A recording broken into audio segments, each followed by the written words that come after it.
ሰላም ጤና ይስጥልን አድማጭ ተመልካቾቻችን መጋቢት 30 2018 ዓ.ም ላይ እንገኛለን። የወሩ መጨረሻ መረጃዎች ናቸው የያዝኳቸው። በዚህ በማለዳ መረጃችን የተለያዩ መረጃዎችን ወደ እናንተ የማደርስ ይሆናል። ከያዝኳቸው መረጃዎች መካከል በአማራ ክልል ዛሬ ማለዳውን በተደረጉ ዘመቻዎች ፋኖ የወረዳ ከተሞችን መቆጣጠሩን ለማወቅ ተችሏል።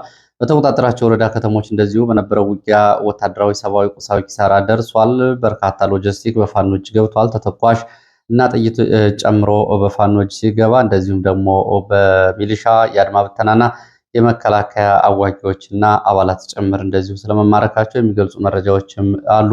በተለይ በጎጃም ቀጠና ሰሞኑን በተከታታይ በቀጠሉ ዘመቻዎች ዛሬ በምስራቅ ጎጃም አንድ ወረዳ ፋኖ በሌሊት ተቆጣጥሯል።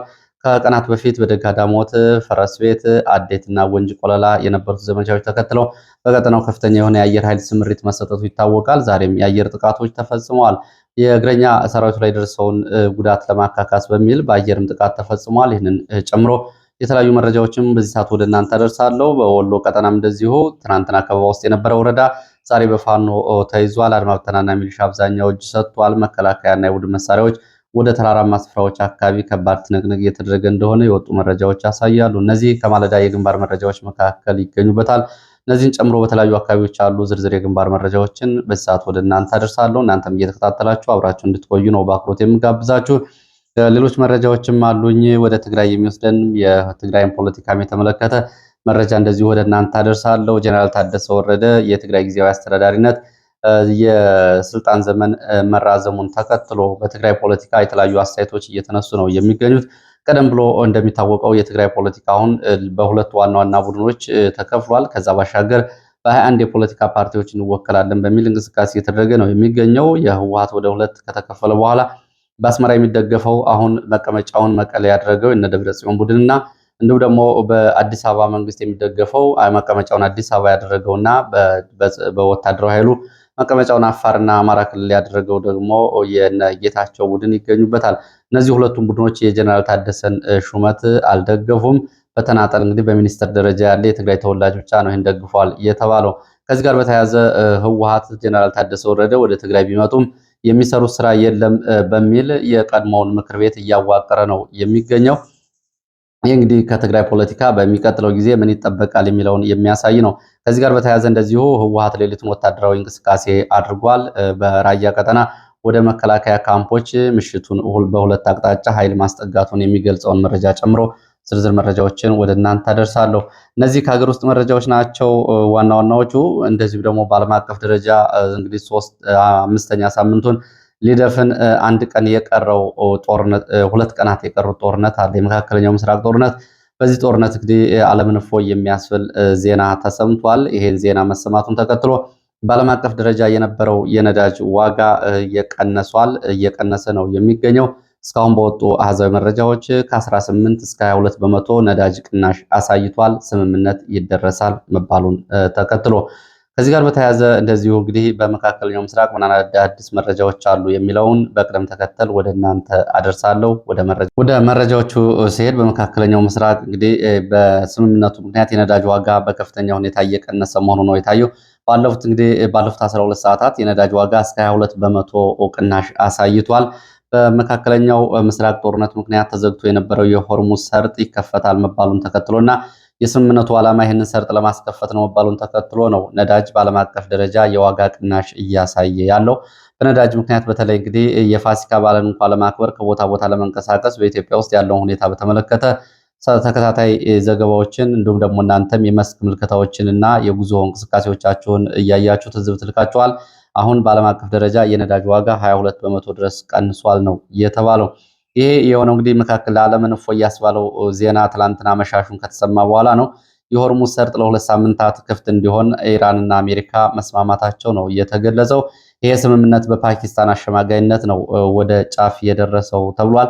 ትላንትና እንግዲህ አመሻሹን ኢራን ይህንን መቀበሏን ተከትሎ የነዳጅ ዋጋ ቀንሷል። ፓኪስታን አደራዳሪነት የመጣው ስምምነት ከዛሬ ጀምሮ ተግባራዊ ይደረጋል ተብሏል። በዚህ ቀጠና 26000 የሚደርሱ መርከበኞችና መርከቦች እንደዚሁ በዚህ ቀጠና በጦርነቱ ምክንያት ተስተጓጉሎ ከቆሙ አንድ ወር አልፏቸዋል። የዓለም የነዳጅ ሁኔታም በዚህ መጠን በከፍተኛ ሁኔታ እየጨመረው በዚህ ምክንያት ነው። አሁን መርከቦች እንዲያልፉና ነዳጅ የጫኑ መርከቦች በቀጠናው እንዲንቀሳቀሱ ስምምነት ተደርሷል። ዶናልድ ትራምፕ ይህንን ስምምነት እያመጣ ነው እኛ በወታደራዊ ኃይላችን ነው ብለዋል። ኢራንን ለማጥፋት የአጭር ጊዜ ቀጠሮ ሰጥተው የነበሩት ዶናልድ ትራምፕ የኢራንን ስልጣኔ ሙሉ በሙሉ አውድማለሁ በሚል ትዕዛዝ መስጠታቸውንና በዚህ የማትስማማ ከሆነ ኢራን ሌሊቱን ወደ ሲኦልነት እቀይራታለሁ ብለው ከዛቱ በኋላ ኢራን ስምምነቱን መቀበሏን ተከትሎ ዶናልድ ትራምፕ በኃይላችንና በወታደራዊ አቅማችን ይህንን ስምምነት አምጥተናል፣ እንኳን ደስ ያላችሁ ነው እያሉት። አሜሪካና ኢራን በነበራቸው ድርድር የእስራኤል ጉዳይ ይጠበቅ ነበር። እስራኤልና አሜሪካ በዚህ ላይ ያላቸው አቋም ያው እንግዲህ አንዳንዴ ተመሳሳይ አንዳንዴ ደግሞ መጠነኛ ልዩነት ያለው ቢሆንም ይህንን በተመለከተ ዘጌት ብላ እስራኤልም ይህንን ድጋፍ ሰጥታለች። ስምምነቱን እቀበለዋለሁ ብላለች። ቅድመ ሁኔታዎችንም አስቀምጣለች።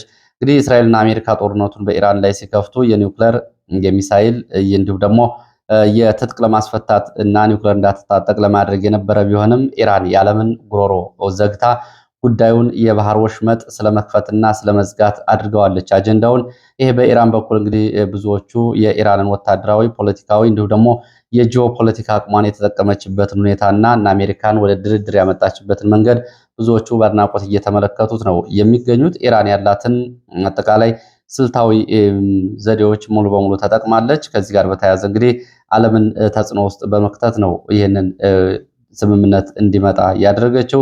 የኢራን የመረጃና የስለላ የመሬት ውስጥ ዋሻ ሸራዝ ተብሎ በሚጠሩ ተራሮች ስር የሚገኘው ምሽግ ደርማሽ በተባሉ የአሜሪካ አውሮፕላኖች እንግዲህ ስምምነት እየተደረገ ባለበት ሰዓትም ስለመመታቱ የሚገልጹ መረጃዎች ወጥተዋል። ስምምነቱን በተመለከተ የእስራኤል ጠቅላይ ሚኒስትር በሊባኖስ ያለውን አይመለከትም ብለዋል። ፓኪስታን ግን ሊባኖስን የሚያካትታል ተኩስ አቁሙ እያለች ነው። እስራኤል ግን ሊባኖስ ላይ በሂዝቦላ ላይ የሚወስደውን ዘመቻ ይሄ ስምምነት አይመለከትም እቀጥላለሁ ብላለች። እንግዲህ ከዶናልድ ትራምፕ ስምምነቱን ተከትሎ ኢራን የመልሶ ግንባታ መጀመር ትችላለች ሲሉ ተናግረዋል። ትራምፕ ስምምነቱን ታላቅ ድል ሲሉ ነው እያበሰሩት። አሜሪካ በዚህ ስምምነት ከመምጣቷ በፊት እስራኤልና አሜሪካ በሚስጥር ስለ ጉዳዩ መነጋገራቸውን የአሜሪካ ባለስልጣን ይህንን ገልጸዋል። ያው አሜሪካና እስራኤል ሳይነጋገሩ የሚያደርጉት ነገር እንደሌለ ይታወቃል። ኢራናውያን ተኩስ አቁሙን በአደባባይ በመውጣት ነው የደገፉት። ላለፉት 40 ቀናት በአስቸጋሪ ሁኔታ ውስጥ የቆዩት ኢራናውያን የተኩስ አቁሙን ወደ አደባባይ በመውጣት ደግፈዋል። ይህንንም እንግዲህ ውይይቱ እንዲቀጥል ጠይቀዋል። በኢራን ባለ 10 ነጥብ እንደዚሁ ሰነድም ቀርቧል። ከዚህ ከጊዜያዊ ተኩስ አቁሙ ባሻገር እስራኤልና አሜሪካ በኢራን ላይ የከፈቱትን ጦርነት በተመለከተ እንግዲህ ጠቅለል ሲል አሁን የሰላም ስምምነት ለ2 ሳምንት ተደርሷል ተብሏል። በጦርነቱ ላይ የፖለቲካ ተንታኞች፣ ጋዜጠኞች፣ የጂኦፖለቲካ እና እንዲሁም ደግሞ ወታደራዊና የዲፕሎማሲና ዓለም አቀፍ ግንኙነት ተንታኝ የሆናችሁ ባለሙያዎች እንግዲህ ጉዳዩን በደንብ ልትመለከቱ ትችላላችሁ። በዚህ ጦርነት ውስጥ እንግዲህ በውል ማየት የተቻለው ከአሁን በፊት የነበረው አጠቃላይ የዓለም ስርዓት ሙሉ በሙሉ መፈራረሱንና ሌላ አስተላለፍ ውስጥ መገባቱን ነው። ይህንም በተመለከተ ከአሁን በፊት የነበረው የዓለም ስርዓት ርዕዮተ ዓለምን መሰረት ያደረገ የምዕራብ ርዕዮተ ዓለም፣ የምስራቅ ርዕዮተ ዓለም የሚባል ርዕዮተ ዓለም ነበረው። እሱ ሙሉ በሙሉ የማይሰራና የፈራረሰ መሆኑና አሁን እያንዳንዱ ሀገር በኢራን ጦርነት ላይ የታየው የራሱን ጥቅም ማዕከል ያደረገ ዲፕሎማሲያዊ፣ ወታደራዊ፣ ዓለም አቀፍ ግንኙነቶችን ስለማድረጉ ነው እየታየው። ይህ እንግዲህ ወደፊት የዓለም የርዕዮተ ዓለም ሃይማኖታዊ እንዲሁም ደግሞ ሌላ ትብብርና ከአሁን በፊት የተስማሟቸው ስምምነቶች እንደማይሰሩ እያሳየ ነው። ለዚህ ማሳያ ኔቶ ነው። ኔቶ እንግዲህ በአሜሪካ ጎን ይቆማል በተባለበት ሰዓት በዚህ ሰዓት አልቆመም። አሜሪካና ኔቶ አይንና ናጫ ውስጥ ገብተዋል። እንዲሁም ደግሞ እንደ እንግሊዝ ያሉት የአውሮፓ ሀገራት ከአሜሪካ የትኛውም የፖለቲካ የዲፕሎማሲ እንዲሁም ደግሞ ዓለም አቀፍ ወታደራዊ ስምሪት ጎን ተለይተው አያውቁ ነበር። በዚህ ጦርነት እንግሊዝ ራሷን ችላ የራሷን አቋሞች አራምዳለች። ሌሎች አውሮፓ ሀገራትም በተመሳሳይ አሜሪካን የአየር ቀጠና እና የአየር ክልል እስከ መከልከል የደረሱ የአውሮፓ ሀገራትም አሉ። በዚህ ላይ በውል የታየው ደግሞ እንግዲህ እስራኤልና ሌሎች ሀገራትን ነው። ይሄ የጦርነት አሁን ያለው የዓለም ሁኔታ ከሃይማኖት እንዲሁም ደግሞ ከትብብር ባለፈ የራስን ጥቅም መሰረት ያደረገ እንደሆነ የሳውዲ አረቢያ፣ የአረብ ኤሚሬትስ፣ የመካከለኛው ምስራቅና የገልፍ ሀገራት በተለይ እነዚህ ሙስሊም የሚባሉ 8 ሀገራት ከእስራኤል ጎን ተሰልፈው በኢራን ላይ ዘመቻ ማድረጋቸውና ዘመቻውን ሲደግፉ መታየታቸው ደግሞ ይህንን ጉዳዩ ከሃይማኖት በላይ የራስን ጥቅም መሰረት ያደረገ ያስመስለዋል። ይህንን እንግዲህ በዚህ ዘርፍ ያላችሁ ባለሙያዎች ልትሄዱበት ትችላላችሁ። ሳውዲ አረቢያና ኢራን ሁለቱም እስላማዊ ሀገራት ናቸው። ሆኖም በዚህ ጦርነት ግን የእስልምና ፊታውራሪ ነኝ የምትለው ሳውዲ አረቢያ ከአሜሪካና ከእስራኤል ጎን ተሰልፋ ታይታለች። እነ ዩናይትድ አረብ ኤሚሬትስ፣ እነ ኳታር፣ እነ ኩዌት፣ እነ ባህሬን የመሳሰሉት ሀገራት ከእስራኤልና ከአሜሪካ ጎን ተሰልፈው ታይተዋል። ይህ እንግዲህ እስልምናም ወይም ደግሞ ርዕዮተ ዓለም ጉዳዩን የማይገድበው መሆኑና ዓለም ወደ ሌላ አቅጣጫ ስለመለወጧ የሚያሳይ ነው። በዚህ ጦርነት ውስጥ የታየው ዓለም አቀፍ ክስተት ይሄ ነው። ከአንደኛው ዓለም ጦርነት፣ ከሁለተኛው ዓለም ጦርነት፣ ከቀዝቃዛው የዓለም ጦርነት እንዲሁም ደግሞ ከሶሻሊዝም እና ካፒታሊዝም በኋላ በአለፉት 20 ዓመታት በኢራቅ፣ በአፍጋኒስታን አሜሪካ ባደረገቻቸው ዘመቻዎች ሊቢያን ጨምሮ ከጎኗ የነበሩ ሀገራት አሁን ከጎኗ ሳይሆኑ ቀርተዋል። ይህም እንግዲህ እያንዳንዱ ሀገር የራሱን ጥቅም አስልቶ የሚንቀሳቀስበት ዓለም ላይ ስለመደረሱ ይሄ ያሳያል። ከዚህ አንጻር እንግዲህ እንደ ኢትዮጵያ ወይም ደግሞ እንደ ሩቅ ምስራቅ እንደ ቻይና ያሉ ሀገራት ደግሞ በዚህ ላይ ወደፊት ያለውን ያለማስተላለፍ ይሄ ብሪክስ እየተባለ የሚጠራውም የሚያዋጣ ነው ወይስ የማያዋጣ የሚለውንም አብሮ ለመገምገም ይሄ አጋጣሚ መልካም እድል ይፈጥራል። ከዓለም አቀፍ ሁኔታዎቹ ይህንን ተመልክተናል። ወደ መረጃዎቹ ነው የሚሄደው። ወደ መረጃዎቹ ሲሄድ እንግዲህ አሳዛኝ የሚባሉ መረጃዎች ናቸው እየወጡ ያሉት። ይሄ ጦርነት በአማራ ክልል ከተጀመረ በኋላ በማህበረሰቡ ገፈት ቀማሽ ከሆኑት የማህበረሰብ ክፍሎች መካከል የሕክምና ባለሙያዎች ይገኙበታል። ከአሁን በፊት የሕክምና ባለሙያዎች ግድያዎች ተፈጽሞባቸዋል፣ እገታዎች ተፈጽሞባቸዋል። በተቋማት ላይ እንዳሉ የድሮና የአየር ድብደባ ተፈጽሞባቸዋል። በየትኛውም ጊዜ እንደዚሁ ክብራቸውን ዝቅ የሚያደርጉ ክብረነክ ተግባራት ተፈጽሞባቸዋል። በትላንትናው ዕለት በጎንደር ቀጠና ወደ ደባርቅ ሆስፒታል ሰራተኞች የሆኑ ሐኪሞች ታግተዋል። ጉዳዩ መነጋገሪያ ሆኗል። በዛሬው ዕለት የደባርቅ ሆስፒታል ስታፍ ሰራተኞች ወጥተው እያወገዙ ነው የሚገኙት። ወደ አደባባይ ወጥተው የታገቱት እንዲለቀቁና እገታውን እያወገዙ ሲገኙ በደባርቅ ሆስፒታል የሚገኙ እናቶች እና ታካሚዎች ጭምር በመውጣት ሐኪሞቻቸው እንዲለቀቁ ሰላማዊ ሰልፍ እያደረጉ ይገኛሉ። በትላንትናው ዕለት እንግዲህ የደባርቅ ሆስፒታል ሐኪሞች ባለሙያዎች መታገታቸው ታውቋል። ከነዚህ መካከል ዶክተር አስማረ ጌታነህ የደባርቅ ሆስፒታል የማህፀንና ጽንስ ስፔሻሊስት ሐኪም በደባርቅ ሆስፒታል አዲስ የተመደበ፣ ሁለተኛ ታደሰ እውነቱ የደባርቅ ሆስፒታል የመድኃኒት ክፍል ባለሙያ ወይም ደግሞ ፋርማሲስት፣ ሶስተኛ መሳፍንት ሰረበ የአምቡላንስ ሹፌር የደባርቅ ሆስፒታል የአምቡላንስ ሹፌር ታግተው ትላንትና ተወስደዋል። እጅግ አሳፋሪ ተግባር ነው የተፈጸመው። ይህንን በተመለከተ እንግዲህ ጉዳዩ እየተጣራ እንደሆነ ነው በአካባቢው ያሉ መረጃዎችን ለማየት እየተሞከረው። ይህንን በተመለከተ ዝርዝር መረጃዎችን ይዤ የምመለስ ይሆናል። እንግዲህ ከዚህ ጋር በተያያዘ ከዚህ በፊትም እዚህ ቦታ በዚህ በደባርቅ መስመር የሐኪሞችን ጨምሮ የረድኤት ድርጅት ሰራተኞች ታግተዋል። የቀይ መስቀል አስተባባሪ በዚህ ቀጠና ነው ባለፈው እየተገደለው። እንደምታስታውሱት በዚህ በደባርቅ ወረዳ አሁንም በሐኪሞች ላይ የተፈጸመው እገታ እጅግ አሳፋሪ ነው። በተመሳሳይ እንደዚሁ በአዊ ዞን የእንጅባራ ከተማ እንደዚሁ ዶክተር አብርሃም አማረ በግል የሚሰራና በሆስፒታሉ የሚሰራ ሐኪም ከታገተ 9 ቀናት ሆነውታል። በመንግስት የጸጥታ ኃይሎች ተወስዶ ነው እስካሁን ድረስ አድራሻው ያልጠፋው፣ እስካሁን አልተለቀቀም ነው የተባለው። ይህ እንግዲህ በየትኛውም አካል በሐኪሞች ላይ የሚፈጸሙ እገታዎች በአስቸኳይ ሊቆሙ ይገባል፣ ሊወገዙ ይገባል። ዛሬ ደባርቅ ሆስፒታል የወጡ እናቶችና ሐኪሞች የታገቱት ሐኪሞቹ አይደሉም፣ የታገተው ህዝቡ ነው፣ የታገተው ሕክምና ነው በሚል ጥያቄ መፈክሮቻቸውን እያሰሙ ነበረ። እንግዲህ በዚህ በኩል የትኛው አካል ነው ያገተው፣ እገታው እንዴት ተፈጸመ የሚለውን በተመለከተ ተጨማሪ መረጃዎችን ለማጣራት ሞክራለሁ። ሐኪሞች ከየትኛውም የፖለቲካ ከየትኛውም ወታደራዊ ጉዳይ ነፃና ገለልተኛ መሆናቸው ይታወቃል። እየሰጡት ያለው አገልግሎት ህይወት የማዳን ነው። በዚህ ላይ አስፈላጊው ጥበቃና አስፈላጊው የደህንነት ከለላ ሊሰጣቸው ይገባል። ዛሬ ግን እየሰማን ያለው ይሄ አሳፋሪ ተግባር ነው። ወደ ትግራይ የሚወስደን መረጃን የማስከትለው በትግራይ ካሉ መረጃዎች መካከል የጀነራል ታደሰ ወረደ ስልጣን በአንድ ዓመት መራዘምን እየተመለከተ ነው። የስልጣን ገደባቸው ትላንትና ሪፖርት ካቀረቡ በኋላ ተራዝሞላቸዋል። የጀነራል ታደሰ ወረደ የስልጣን መራዘምን በተመለከተ ግን የትግራይ ፖለቲከኞች በግራና በቀኝ ያሉት ጉዳዩን እያወገዙት ነው የሚገኙት።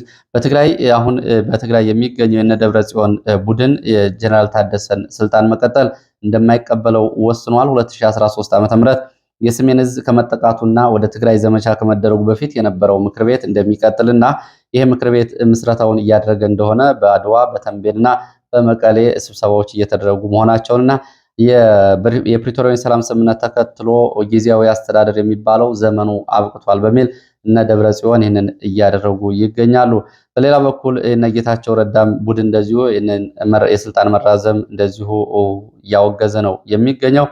ብቸኛ እንግዲህ የዚህ የጀነራል ታደሰ ወረደ ስልጣን መራዘም ደጋፊ ናቸው ተብሎ የቀረቡት ዶክተር አብርሃም በላይ ናቸው። ዶክተር አብርሃም በላይ እና ጀነራል ታደሰ ወረደ የፕሪቶሪያውን ሰላም ስምምነት ለማስፈጸም እንደዚሁ ቃል ገብተዋል ነው የተባለው። ጀነራል ታደሰ የስልጣን ጉዳይ እንግዲህ ይህን ለማስፈጸም ያስችላል ወይ የሚለውን አብረን የምናየው ነው የሚሆነው።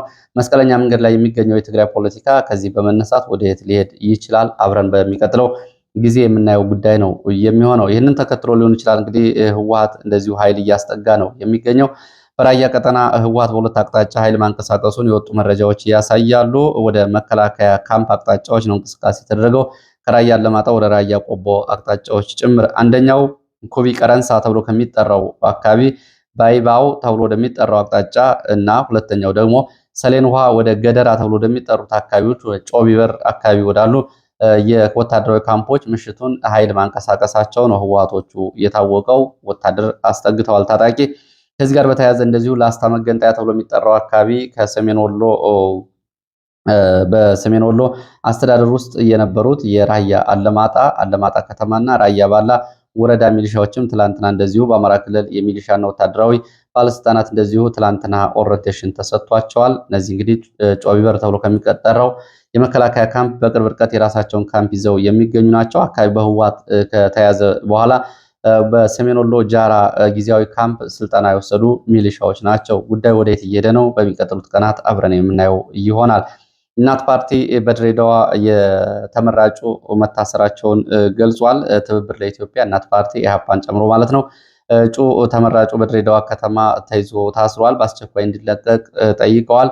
ወንዶሰን ኪዳኔ የተባለ የዚህ ምክር ቤት የትብብር ለኢትዮጵያ አንድነት ተመራጭ ነው ትላንትና በጸጥታ ኃይሎች ከስራ ቦታው ሲወጣ እየተያዘው እንዲለቀቅ ጠይቀዋል። ቀደም ብሎ ደብረ ታቦር ተይዞ የነበረ የእናት ፓርቲ አባል እና የዩኒቨርሲቲ መምህር መለቀቁን የወጡ መረጃዎች ያሳያሉ። እስረኞችን በተመለከተ እስረኞችም እንደዚሁ በአዲስ አበባ በገላን አባ ሳሙኤል እስር ቤት የሚገኙ እስረኞች የአያያዝ ችግር እንደገጠማቸው ገልጸዋል። ከዚህ ባሻገር ከፍተኛ የሆነ የውሃ ችግር አለ በአባ ሳሙኤል እስር ቤት።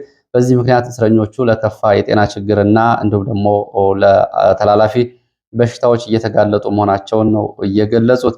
እንደዚሁም ደግሞ ከእስረኞች ጋር በተያያዘ ቅሊንጦ እስረኞችን ለመጠየቅ የሄደች አንዲት የጠያቂ ንብረቷ፣ የእጅ ስልኳ፣ ሞባይሏ፣ የገንዘቧን ጨምሮ መታወቂያዎች ጭምር በፖሊሶች እንደተዘረፈች እና ዛቻና ማስፈራሪያ እንደተፈጸመባት እንደዚሁ ገልጻለች። እስረኞችን ለመጠየቅ የሚሄዱ ቤተሰቦች በዚህ ጫና ውስጥ መሆናቸው ነው የታወቀው። በርካታ እስረኞች በአዲስ አበባ ይገኛሉ። ወደ ሌሎች መረጃዎች ሲሄድ ወደ ግንባር መረጃዎች ነው የሚሄደው። ወደ ግንባር መረጃዎች ሲሄድ እንግዲህ በአማራ ክልል ያለው ጦርነት ቀጥሏል። ጦርነቱ በአየር ኃይል እየታገዘ ነው። ውጊያዎቹ ቀጥለዋል። ፋኖ የወረዳ ከተሞችን ዛሬ ማለዳ በነበሩ ውጊያዎች መቆጣጠሩን ነው መረጃዎቹ የሚያሳዩት። ውጊያዎቹ በተለያዩ ቀጠናዎች የቀጠሉ ሲሆን አንደኛው ሰሜን ወሎ ነው። በሰሜን ወሎ ዞን ዳውንት ዛሬ ፋኖ ለሁለት ቀናት ከበባ ውስጥ ያስገባትን የሰሜን ወሎ ዳውንት ወረዳ ኩርባ ከተማን ዛሬ ማለዳ መቆጣጠሩን የወጡ መረጃዎች ይገልጻሉ። ፋኖ በሌሊት በካምፖች ላይ ከባድ ጥቃት በመፈጸም ከተማዋን ተቆጣጥሯል። በዚህ ዘመቻ ከ206ኛ ከፍ ያለው ደሴ የፊታውራሪ ገብርዬ ክፍለ ጦር አባላት የሆኑ እንዲሁም ደግሞ የምስራቅ ኢትዮጵያ የምኒልክ እዝ የቀድሞ የምስራቅ አማራ ፋኖ ማለት ነው። አሁን የምኒልክ እዝ የተለያዩ ክፍለ ጦሮች በጋራ በመሆን ነው ይህንን ዘመቻ እያደረጉ ያሉት። እንግዲህ ዘመቻው በካምፖች ላይ ጥቃት ደርሷል። የወሎ ቀጠናና የጎንደር ቀጠና ፋኖች በጋራ እያደረጉ ባለው ዘመቻ ከባድ ቁሳዊና ወታደራዊ ኪሳራ ደርሷል። ዝርዝር መረጃዎች እየጠናከሩ ነው። የአድማ ብተናና የሚሊሻ ካምፖች በፋኖ ተይዘዋል። እጅ የሰጡ የአድማ ብተናና የሚሊሻ አባላትም አሉ። አሁን መከላከያ የቡድን መሳሪያዎችን ይዞ ወደሚገኝባቸው ተራሮች አካባቢ ነው ከባድ ውጊያ እየተደረገ የሚገኘው። ዝርዝር መረጃዎች እንደደረሱ መልሼ ወደ እናንተ የማደርስ ይሆናል። ትላንትና ወጣ ብሎ ከኩርባ ከተማ ወጣ ብሎ እንግዲህ በዲሽቃና በሞርተር ሽፋን ሰጥ የነበረው መከላከያ ዛሬ የሚሊሻና የአድማ ብተና ካምፕ መጠቃታቸውን ተከትሎ ከከተማ ወጣ ብሎ አሁን በዲሽቃና በዙ 23 የአጸፋ ምላሽ እየሰጠ መሆኑ ነው የታወቀው። ፋኖም ይህንን መሰረት ያደረገ ዘመቻ እያደረገ እንደሆነ ነው ለማወቅ የተቻለው። ሌላው እዚሁ ሰሜን ወሎ በግዳን ወረዳና በላስታ ቀጠና ግዳን ወረዳ አሰቂት ተብሎ በሚጠራ ቦታ ትላንትና የድሮን ጥቃት ተፈጽሟል። በተፈጸመው የድሮን ጥቃት የደረሰው ጉዳት በውል አልታወቀም። የድሮን ጥቃቱ ረፋድ ላይ እንደተፈጸመ የገለጹት የመረጃ ምንጮች የደረሰው ጉዳት በዝርዝር አልታወቀም። የአየር ጥቃቱን ተከትሎ እግረኛ ኃይል ከሙጃ ግዳን ወደ አሰቂት ተብሎ ወደሚጠራው አካባቢ የእግረኛ ኃይል እንቅስቃሴ መደረጉን እየወጡ መረጃዎች ያሳያሉ። ከግዳን ባሻገር ላስታ በዚሁ ቀጠና ማለት ነው ላስታ ኩልመስክ ወደ ጣፈላማይና ጉባላ ተብሎ ወደሚጠሩ ተራሮች እስከ መኪና መድኃኔዓለም ድረስ ትናንትና ከባድ ውጊያ ተደርጓል። ጣፈላማይና ጉባላ ተራራን ለመያዝ ከላሊበላና ከሙጃ በሁለት አቅጣጫ ከመጣ መከላከያ እግረኛና መካናይዝድ ጋር ነው ውጊያ ሲደረግ እየዋለው። ውጊያው ለሰዓታት ዘልቆ አመሻሹን ድረስ ተደርጓል። በውጊያው የደረሰው ወታደራዊ፣ ቁሳዊ፣ ሰብአዊ ኪሳራ በውል አልታወቀም። ዛሬም ዘመቻው እየቀጠለ ሲሆን ፋኖ እነዚህን የጉባላና ጣፈላማይ የሚባሉ ወሳኝ ቦታዎችን ላለመልቀቅ እንዲሁም ደግሞ መከላከያ እነዚህን ቦታዎች ለመያዝ ነው በሁለት አቅጣጫ ዛሬም ዘመቻው እየቀጠለው። የድሮን ቅኝት በአካባቢው እየተደረገ መሆኑን አሁን የወጡ መረጃዎች እያሳያሉ። ወደ ሌላው መረጃችን ስንሄድ ወደ ምስራቅ ጎጃም የሚወስድን መረጃን የማስከትለው ምስራቅ ጎጃም ዛሬ ማለዳ የፋኖ የወረዳ ከተማ ተቆጣጥሯል። አየር ኃይልም እንደዚሁ ለእግረኛ ሽፋን ለመስጠት በሚል በዚሁ ወረዳ የአየር ድብደባ ተፈጽሟል። ፋኖ ማለዳ ጀምሮ በምስራቅ ጎጃም ሰዴ ወረዳ ከሞጣ ከተማ በቅርብ ርቀት በምትገኘው ሰዴ ወረዳ በከፈተው ጥቃት በቁጥር ያልታወቀ ሚሊሻና አድማ ብተና መከላከያ ጉዳት አስተናግዷል። የተከማቸ የተተኳሽ እንዲሁም ደግሞ መሳሪያ በፋኖ እጅ ገብቷል። የሚሊሻ አስተባባሪዎች ለፋኖ እጅ ሰጥተዋል። ተሽከርካሪዎችም እንደዚሁ በፋኖ እጅ ገብተዋል። ለወረዳው ኃይል ተብሎ የተቀመጠ ሎጂስቲክ የሚሊሻ፣ የፖሊስ፣ የመከላከያና የአድማ ብተና ሎጂስቲክ ወደ ፋኖ ገብቷል። እግረኛው ለመደገፍ ሰዴ ወረዳ ላይ የድሮን ጥቃት ተፈጽሟል። ዛሬ ማለዳ በተፈጸመው የድሮን ጥቃትም ሆነ አጠቃላይ ውጊያውን በተመለከተ የደረሱ ዝርዝር መረጃዎች ተጣርተው እንደደረሱ መልሼ ወደ እናንተ የማደርስ ይሆናል። እንግዲህ ምስራቅ ጎጃም ግንደወይን፣ ሞጣ፣ ስናን፣ ድጎ አካባቢ አሁን የድሮን ቅኝት እየተደረገ ነው የሚገኘው። በእነዚህ አካባቢዎችም ውጥረት እንዳለ ነው እየታወቀው። እንግዲህ ከግንደወይን ሞጣ፣ ከስናን እስከ ድጎ ድረስ የድሮን ቅኝትና አሰሳ እየተደረገ ነው። ከሁለት ቀናት በፊት እዚሁ ምስራቅ ጎጃም እናርጅና እናውጋ ወረዳና ሰዴ ወረዳ ሁለት ቦታዎች ላይ በተፈጸሙ የድሮን ጥቃቶች እዚሁ ጉዳቶች መድረሳቸው ይታወቃል። ከርኗሪና መጣያ ተብሎ የሚጠሩ ትምህርት ቤቶች ላይ ነው የድሮን ጥቃቶቹ እየተፈጸሙት። እንግዲህ የድሮን ጥቃቶች የተፈጸሙት ከ3 ቀናት በፊት ፋኖ ደጋዳሞት፣ ፈረስ ቤት፣ አዴት፣ ጎንጂ፣ ቆለላ ከተሞችን በመቆጣጠር የጦር መሳሪያ ሎጂስቲክ በእጁ በማስገባቱ እንዲሁም ደግሞ እስረኞችን በማስለቀቁና የክፍለ ጦር ምክትል አዛዥን ጨምሮ የሻለቃ አዛዦች ምርኮኛ በመሆናቸው ሙትና ቁስለኛ መሆናቸውን ተከትሎ ነው አየር ኃይል ሽፋን እየሰጠው። መከላከያ ያላቋረጠ የአየርና የድሮን ዘመቻ በዚህ ቀጠና እያደረገ ይገኛል። ዛሬም እንደዚሁ በተለያዩ ቦታዎች አሰሳዎች እየተደረጉ መሆናቸውን ነው መረጃዎቹ የሚያሳዩት። እንግዲህ እስካሁን ባለው ሁኔታ ከተማውን ፋኖ ተቆጣጥሯል። ከሞጣ ወደ ሰዴ ተጨማሪ እግረኛ እንቅስቃሴ መኖሩን አሁን ለማወቅ ተችሏል። ወደ ሌላ መረጃችን ስንሄድ ወደ ኢትዮጵያና ሱዳን ድንበር በምትገኘው ኩርሙክ ከተማ የወጣ አዲስ መረጃ ነው። በምዕራብ ኢትዮጵያ ቤንሻንጉል ወደ ሱዳን ኩርሙክ ከተማ ዛሬ ማለዳ መልሶ ለመቆጣጠር በሚል የአልቡርሃን ጦር ከብሉ ናይል ያመጣውን እግረኛ እና እንዲሁም ደግሞ በአየር የታገዘ ጥቃት በኩርሙክ ላይ ከፍቷል። የአልቡርሃን ጦር አዲስ እግረኛ እና የአየር ጥቃት ከፍቷል። ከተማዋ በአየርና በከባድ መሳሪያ እየተደበደበች እንደሆነ ነው የታወቀው። ይቺ ወሳኝ የምትባል ከተማ ነች። የኢትዮጵያ ጦርም እንደዚሁ ተሻግሮ ወደ ኩርሙክ እንደዚሁ ኃይል አስጠግቷል። አርኤስኤፍ ወይም ደግሞ ፈጥኖ ደራሽ ኃይል የሚባለው ደግሞ የአጸፋ ምላሽ እየሰጠ ሲሆን እሱም በተራው እንደዚሁ የከባድ መሳሪያና የድሮን ድብደባ እያደረገ ነው።